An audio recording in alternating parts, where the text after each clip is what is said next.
Hola a todos, bienvenidos a Respuestas en 5 minutos. Hoy me gustaría comenzar leyéndoos un versículo que se encuentra en el Evangelio de Juan, capítulo 3, versículo 26. Alguien ha dicho que es el Evangelio concentrado en un solo versículo, y es verdad, porque nos dice cuál es la clave para que el ser humano pueda tener salvación. Y dice, porque de tal manera amó Dios al mundo, que ha dado a su Hijo unigénito, a su Hijo único, para que todo aquel que en Él cree no se pierda, sino que tenga vida eterna. Es decir, la clave, el secreto para ser salvo, el secreto entre muchas comillas, es depositar nuestra confianza en Jesucristo y depositar nuestra confianza en que lo que hizo el Señor Jesucristo en la cruz nos libra a nosotros de la condenación. Ahora bien, hay mucha gente que dice, si resulta que para ser salvo hay que creer en Cristo, esto implica que los que no están en Cristo no son salvos. Y efectivamente, esto es así. Bíblicamente esto es así. El que cree en el Señor Jesucristo no es condenado, pero el que no cree en el Señor Jesucristo ya ha sido condenado porque no ha creído en su nombre. Y esto no son palabras mías, estoy parafraseando la misma palabra de Dios. Y entonces dicen, ¿y por qué Dios, que es todopoderoso, no perdona porque sí el pecado? Bueno, es una buena pregunta. Si Dios lo puede todo, ¿por qué no perdona porque sí? ¿Por qué tiene que perdonar a través de Cristo? En todo caso, ¿por qué tuvo que morir Cristo en nuestro lugar?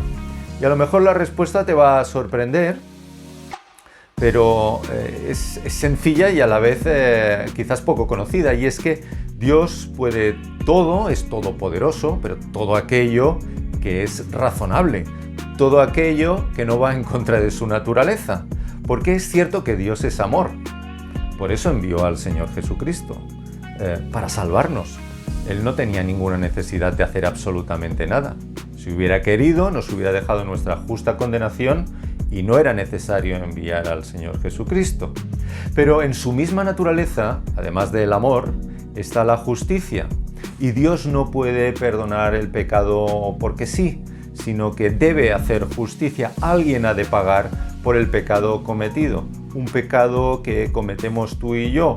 La Biblia lo llama pecado, pero lo podemos llamar maldad. Una maldad que está en nuestros mismos corazones. Y en nuestros corazones entendidos como pensamientos, como sentimientos, como voluntad. De tal manera que nuestra inclinación es de continuo hacer el mal. Es decir, nuestra inclinación natural es el pecado. Así que el amor de Dios y la justicia de Dios se han encontrado en el Señor Jesucristo y en su obra. Más en concreto, se han encontrado en la cruz donde el Señor Jesucristo murió.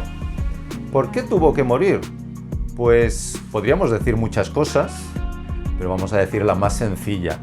Y sobre todo suele coincidir que lo más sencillo y lo más importante son la misma cosa.